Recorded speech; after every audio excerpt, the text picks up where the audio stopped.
smaller than this.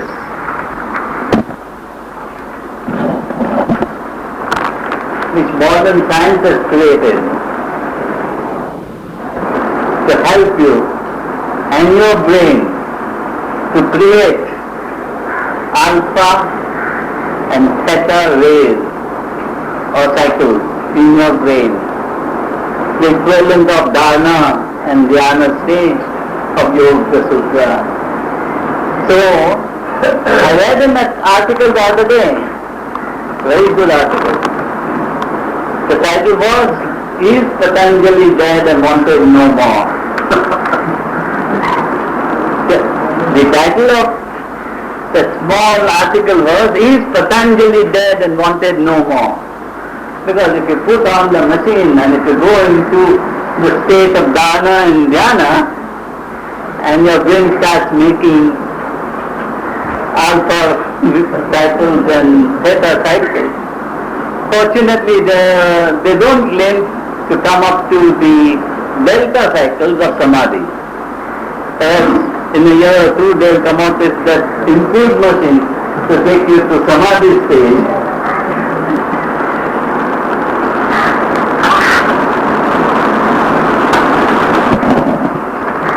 Small gimmick.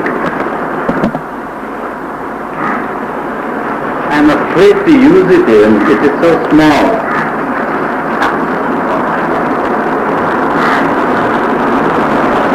This is the machine that will put you into the state of dharana and dhyana. And the note as given by the manufacturers is here, which states how you can achieve when you have the cycles of alpha and theta. Your mind is very clear, you are very peaceful, you have the problem solving ability, you have the psychic inspiration, etc., etc., etc. This is the machine. And here is a small knob. Yeah. Put it this way and you get alpha, and if you put it this way, you will get theta waves. I don't want to criticize it. I don't want to say it's not wanted. Day after tomorrow, I'll take one of you and try it out. One of you from among those who are present here. What is the cost? The cost is about around $200. That means in the vicinity of 6,000-7,000 rupees. But in 6,000-7,000 rupees, without doing anything, if you can reach the state of dharana and dhyana, oh, how wonderful it is. Not to hear to my lectures, not to, have you done your refining and have you done your upgrading? Isn't it? To be free from all that nonsense. Just apply the machine and see how nice. You see whether it does work.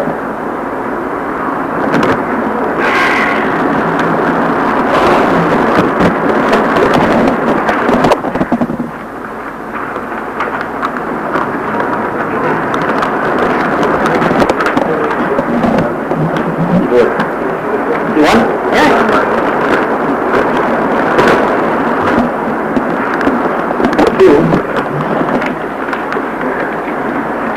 You have the full note or only the last page? Full note, good. So on page 1, we will read 7 and 8. These outer coverings create obstacles and hindrances and prevent totality of knowledge, that is wisdom, which is our natural state. In its place, we only previously gather knowledge, which is mithya. It is the same with our natural rhythmic breathing. Number 8, that life in the objective world is memory. But memory, like space, is three-dimensional. Past, present and future into a single now, the point in time. We must understand this point in time to be aware of the multi-dimensions of space-time. Then we reach 12. So it is necessary at first to exile memory, that is diagram 3b, and later to so deeply freeze memory, diagram 3c, that incoming impulses cease to enter and register themselves and are unable with memory to create non-stop, unceasing river of thoughts concerning the objective world and prevent us from going deeper within our own self.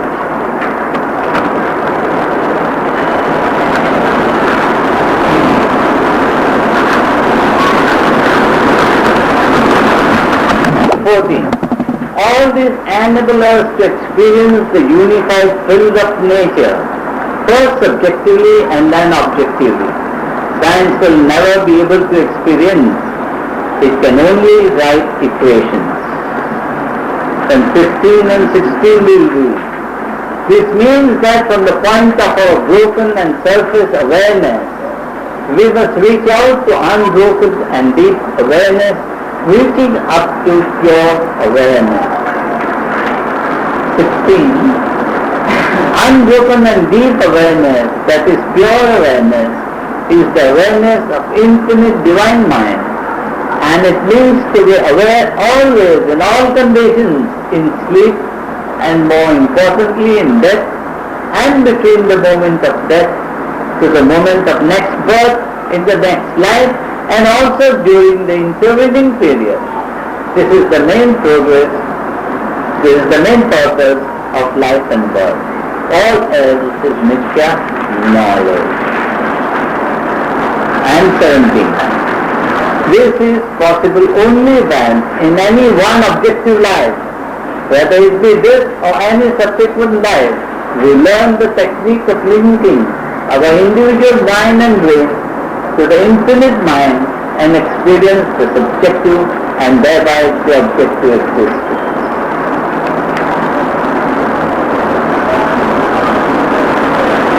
To understand all that I have read now, it is very simple. All you have to do is to take this machine and hook on, so that all the time you are in alpha awareness or in theta awareness, so your awareness is never broken.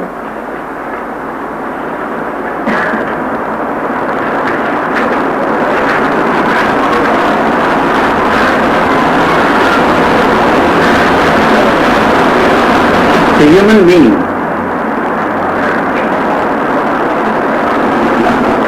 is perhaps a rare creation, because only human being has the possibility of upgrading and enhancing the state of awareness.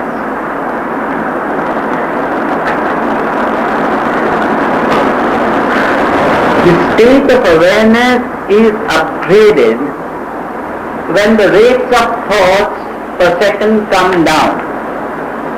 The awareness rises up, the rate of thoughts form comes down.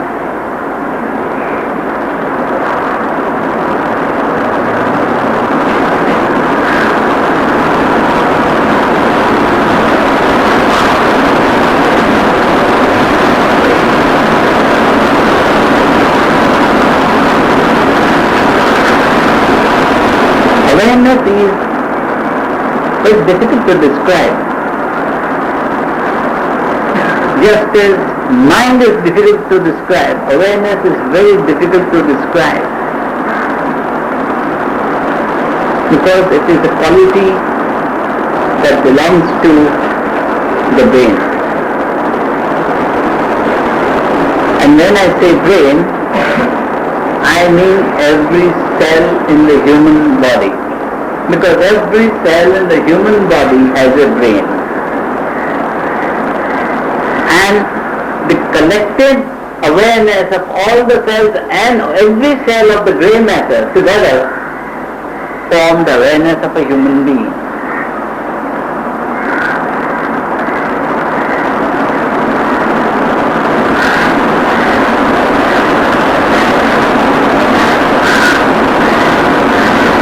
If this awareness was to increase in its quality and its scope, the human being looks a different type of human being. I would not rather use the word looks, but is a different type of human being, because outside looks don't make any difference. During the day, from the moment we wake up in the morning to the moment we go to bed at night, we honestly feel that we are aware. Normal human being and his awareness does not exceed the awareness enjoyed by a wild animal in a forest.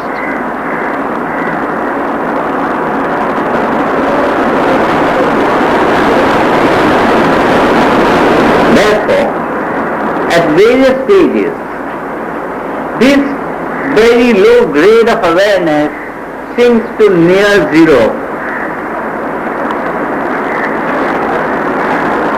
When it sinks to near zero, we become unconscious or we fall asleep.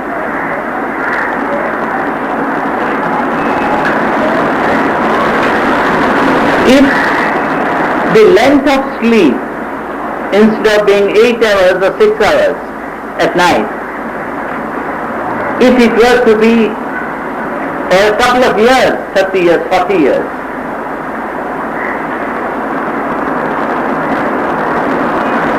then when we wake up again, we forget what we were when we went to sleep. When we die, we go to sleep. When we wake up, we are born again. So when we wake up, we don't remember what we were when we went to sleep. Because of this gap that is not understood, we have all the religions in the world, all the philosophies in the world. That if you don't act properly now, before going to sleep, when you will get up, you will suffer like this. So all the religions started saying this. Going to sleep, long sleep was called death, and waking up was called birth.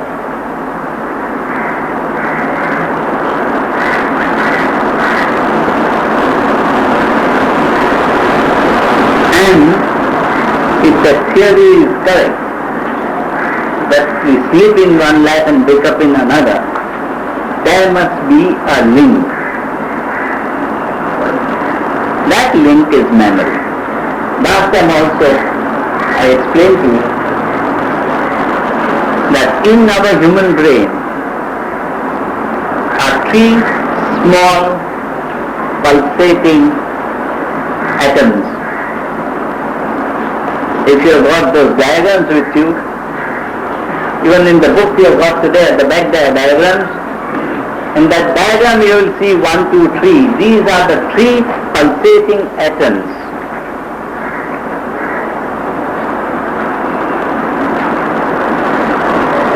In the Mahakal area, each individual has a causal body in which pulsate 3 permanent seed atoms. The one in the brain are freshly put on at every birth. In the causal body are 3 atoms, one for the physical life, one for the astral life, one for the mental life, Bhu, Swaha. And the recordings there are permanently and faithfully maintained.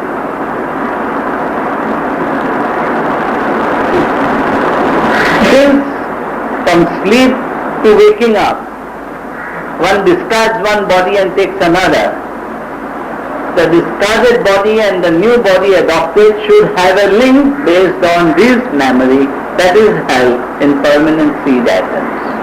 And this memory that is held in the permanent seed atom is transferred to the three pulsating atoms in the brain of human being.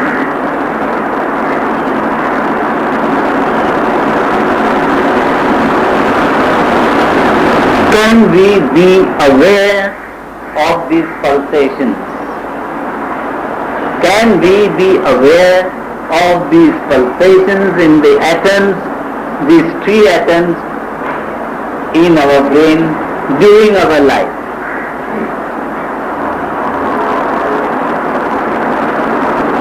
If we can be conscious and aware of these three atoms in our brain,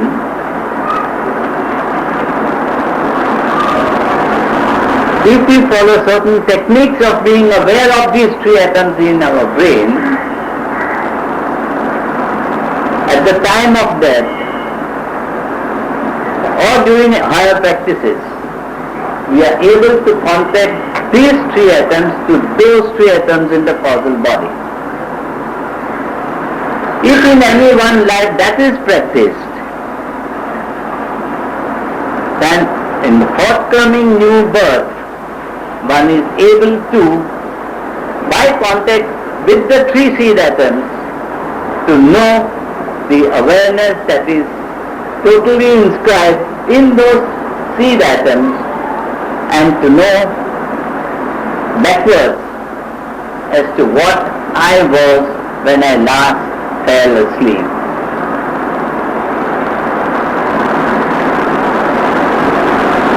If this is not done, whatever else that you do is of no importance.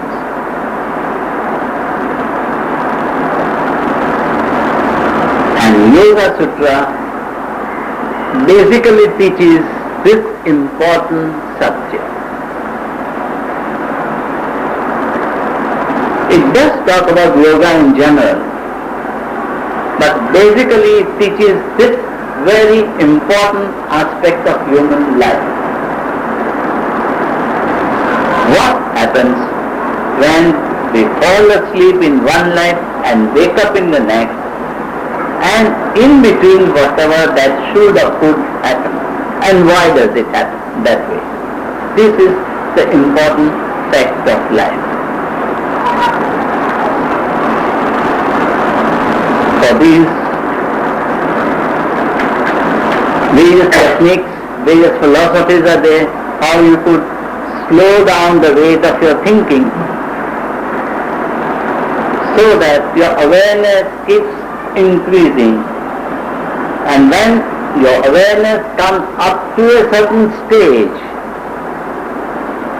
your brain is able to record faithfully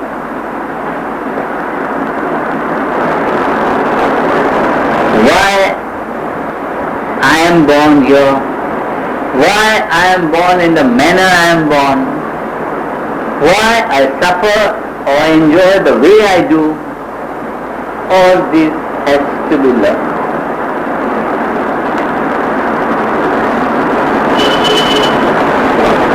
The important practices, very much known to every man, woman and child in India, are the practices of dharana, dhyana, samadhi. I am afraid, though every man, woman and child may know these words, they are mere words as far as the understanding of these words are concerned. Today we shall begin to go deeper into this subject. My idea of bringing to you the machine was not to make a joke about this machine.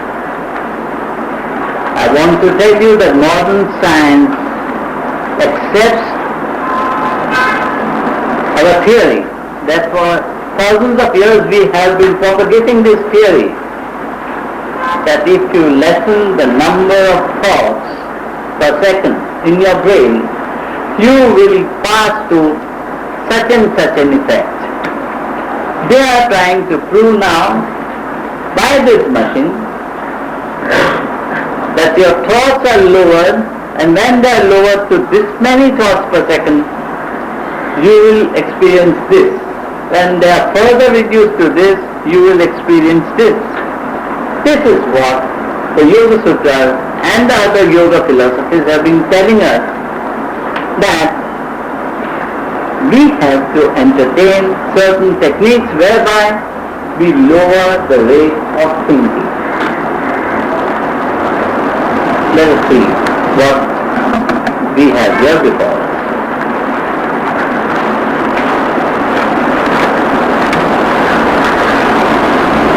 From our notes of January-February 92, on page 2, we refer 12, which talks about slowing down thought formation.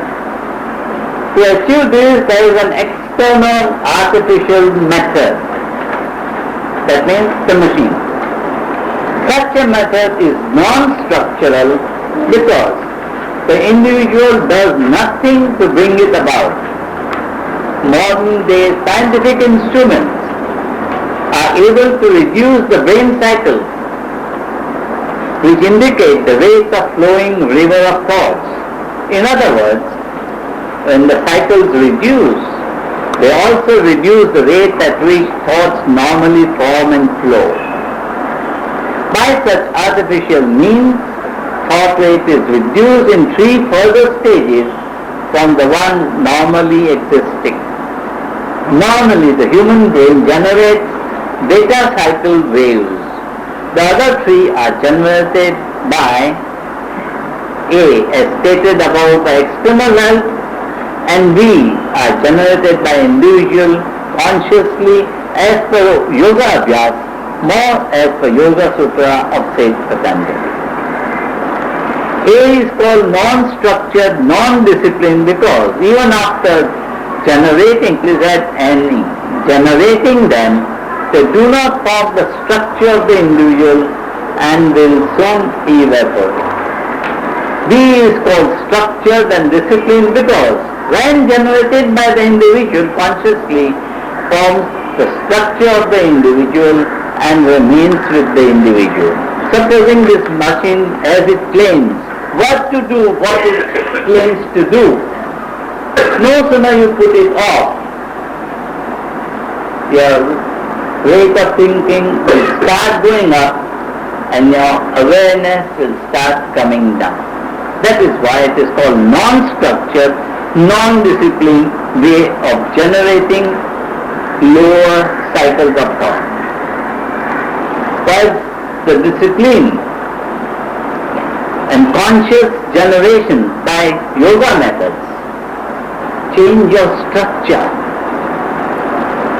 That means if you have achieved it, your rate of thought will remain at that level.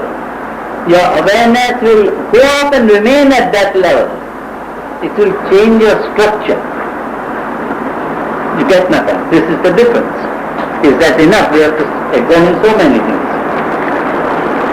We should now begin systematically.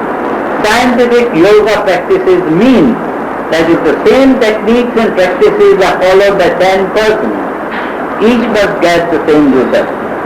Besides this, Yoga Sutra of Sage Patanjali are scientific because modern day scientific progress confirms what was expressed ages ago by Sage Patanjali.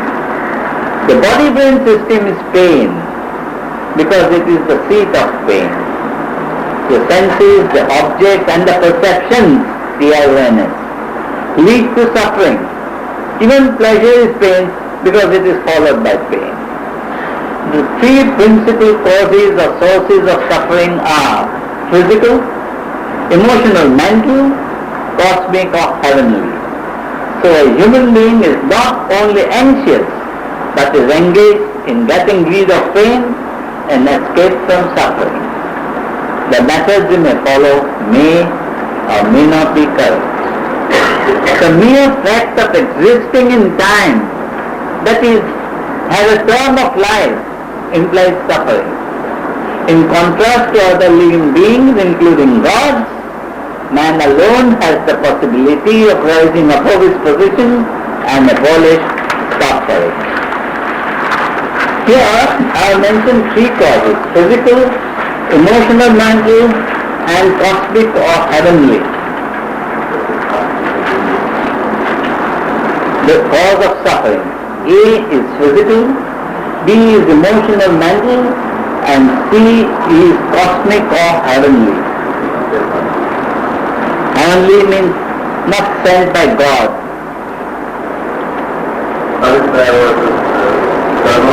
Well, it is to say so. No, we mean the government. Yes, yeah, it means that. So, that's called heavenly. I couldn't use another word for it. There is a certainty of a means of putting an end to suffering. All these practices mean there is a certainty of a means of putting an end to suffering. One is not left to despair and pessimism. Total liberation from all suffering is the basis of Yoga Abhyasa, and in particular Yoga Sutra of say Patanjali. His system deals with brain-mind system, its functions and its control. Yoga is structured and disciplined conditioning of the body-brain system, involving time and labor, which discourages many people like you present here. When the organs and glands of the body are diseased, there is a change in the vibratory rate, namely resonance of the tissues, resulting in disturbance in the total body-brain energy level. Cells in the living body possess great sensitivity and selectivity to specific magnetic and electromagnetic fields. Living cells require very minute quantities of energy. Let us read these two lines again. Cells in the living body possess great sensitivity and selectivity to specific magnetic and electromagnetic fields. If we read these two lines, it encourages the use of machines. If you read these two lines, it encourages the use of machines. Because the cell is prone to what? A selectivity to magnetic and electromagnetic fields, which the machine can create more easily than we can create by yoga methods. Nevertheless, with yoga method, we do create magnetic and electromagnetic fields within our body-brain system. And they are more lasting. Energy systems of the body can be activated and balanced from external machines as well as internal sources, yoga. Energy transfer can take place according to the laws of resonance. Please remember this very, very carefully. Energy transfer can take place according to the laws of resonance.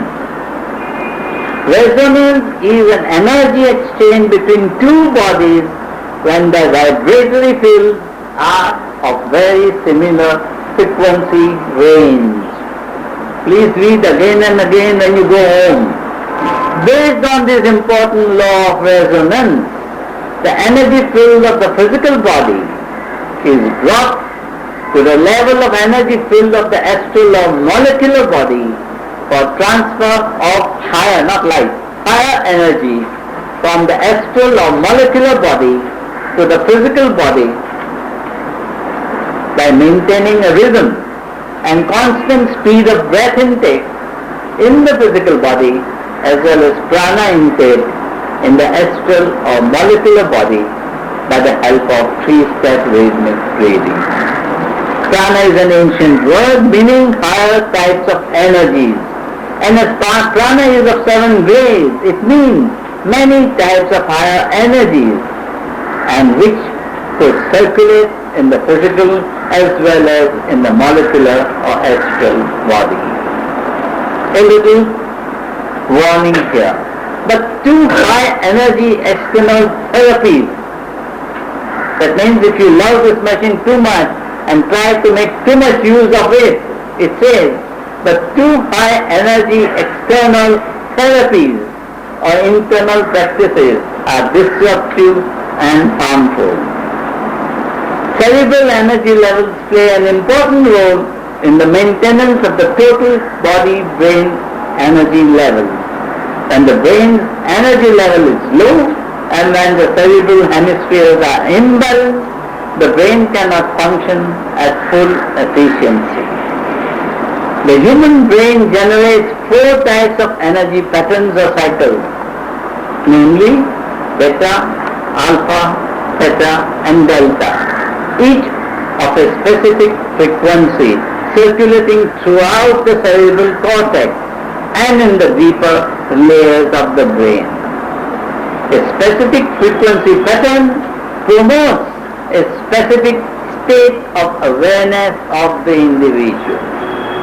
The deeper the frequencies penetrate, the deeper levels of the brain.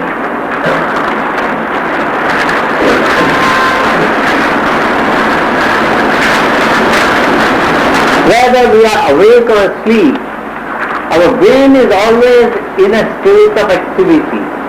When we are ordinarily engaged, beta activity of 16 to 30 cycles per second predominates. That is, the rate of thought formation normally is between 70 to 120 thoughts per second.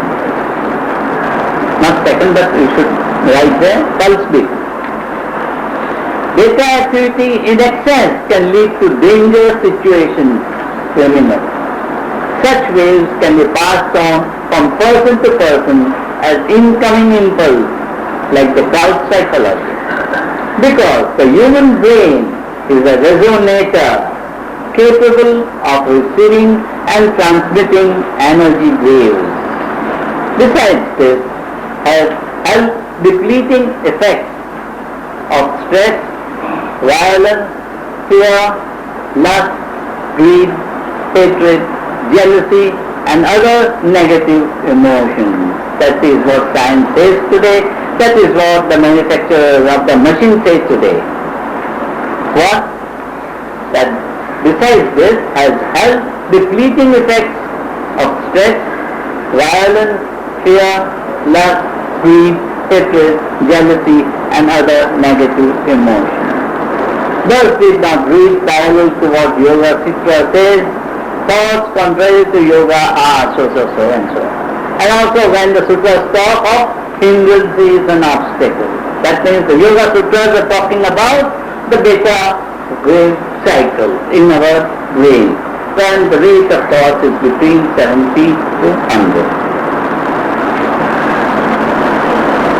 It means that the brain mind of an average person generates beta waves, and how these can be changed by structured and disciplined yoga methods to higher energy waves.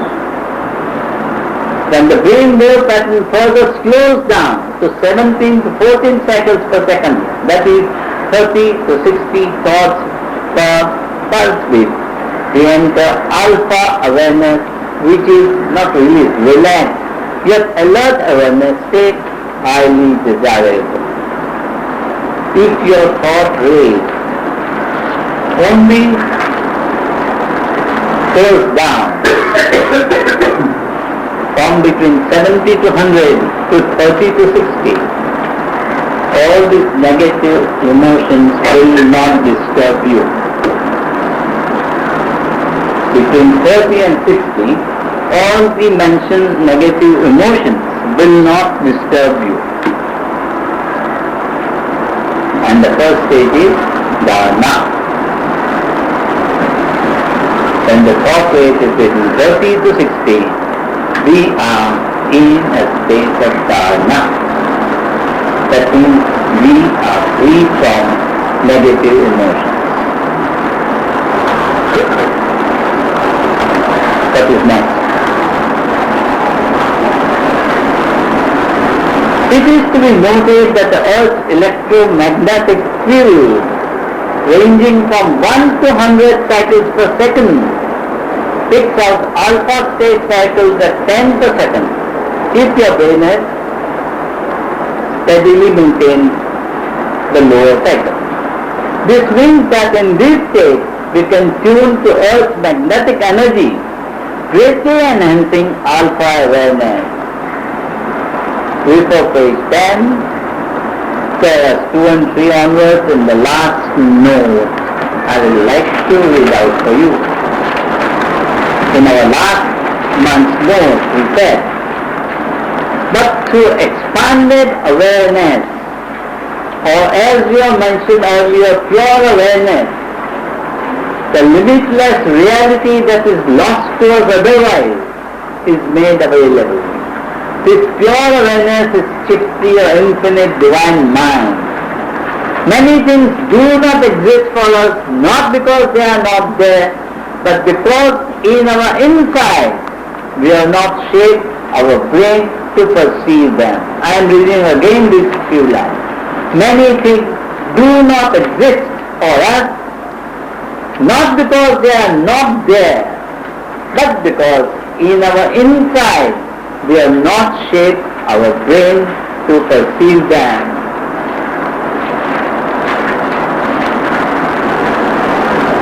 That the state of dharana or the state of dhyana, you normally say you are not able to enter into that state because you have not practiced any means to reach that state of your brain. We are not trying to create anything new. I have told you time and again that we are all structured in transcendence. Like the eyes of a kitten, I have told you. If they don't open and close their eyes in the first few days, they remain blind. If in our schools and colleges, if we are taught how to be aware of our higher self, we would not remain blind like the kittens all our life. It is a pity that having the treasure that the whole universe can't hold, we are still all beggars. That is a pity. If we had been born beggars, it would have been worthwhile. But holding within ourselves the treasure of the universe, we are all beggars. From the mere fact that we are not made aware of the treasure that is within us, and we are not made aware as to how by simple techniques we could contact that treasure. Instead of asking the child for 11 years in school to get his SSC, it would be better if the child is trained for 1 year to touch these inner treasures of each individual. In India there was a time and it was known as the Upanishadic age before Buddha was born. And in that age every child was made to learn, not only made to learn, but at a particular stage in life to live house, home and practice it till death.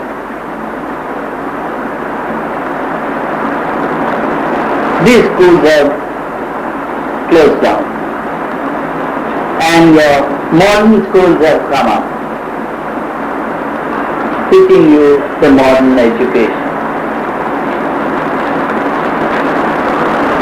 Again I read, many things do not exist for us, not because they are not there, but because in our inside we have not shaped our brain to receive them.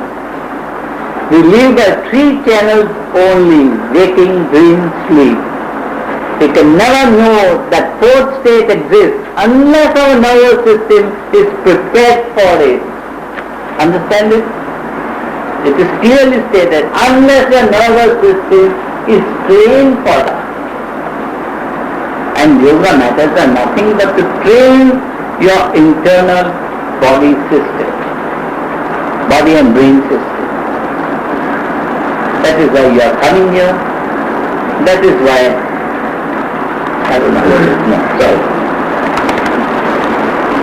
I think we'll come to our... Shall I ask the question now or keep it for after that? Pardon? Shall I ask the question now or keep it for Well, ask it when it is right. I think it's right now. Because many times we have had this in workshop and through your lesson, I think that an erroneous impression has been created that you do not do of asana or pranayama. Because when you talk of the asana, which actually Yoga Sutras are telling us, to reach that asana, body and as you say other things, not merely the body has to be prepared. And I'm sure Yama, Shaktiya, Asana, Pranayama, this is the whole thing for us. Though I think our right when I say erroneous impression has been created that we don't need other options, we don't need other pranayams. May I emphasize and say it is not erroneous. You don't need them. Because when you are talking about the system, I was thinking of my shoulder and other things. I'll come to that. Let us not go into the technical. I need to clarify now, please. Yeah. Therefore I ask you. And I thought I asked you, when you are not able to make a longer Perfectly. I'm not able to make a longer What I wish to convey to all of you is that even the Vedas are vast like the ocean. In that Veda there is no author. And because there is no author, even a fool like me has added something, because it will all go under Vyasa or somebody else. So, many things are added there. Many things not required are also added there. If we want to do all the things that are mentioned there, from morning till night we will have no other time but to do these things. That is why I discourage this, because we are not living like yogis in an ashram only for this purpose. We are householders living our normal life. We have some minutes in the morning or evening which we have to use very, very carefully so that we do only the most selected items. You see? In this context, I said this is not required. Everything is required if you want to see to it. But when you come to asana, one is better than the other till you go from 1 to the 84th. And one pranayama is better than the other till you go from 1 to the 84th. And then so many things, Nodi and Doti and this and that. You will have no time left in your life to do anything else. That is why I am putting everything aside. I am picking out a few things so that even if you could spare 20 minutes a day or half an hour, which any normal person can, you will get the fruits. That is mine. I am trying to force 3-step rhythmic breathing into your mind. Why? Because one day it should become a natural way of breathing, which you will spend not even 1 minute after it. I am always again running away from our life, normal life, householder's life, our duties and obligations. And within that very narrow space of time, what is at most we can do? In that context, I say no to so much. You get my point? It is not an erroneous impression that they are not wanted. But they are not wanted because what else will you do if you go on doing all this? Whether you use the right word, then you talk of context, and many times in communication we use the context. But perhaps, I'm saying, I should have said you. I don't say you alone or others, but when I am halfway through my notes, 90% are half asleep. I see them. They with great difficulty look at me. but they are fast asleep. So one of the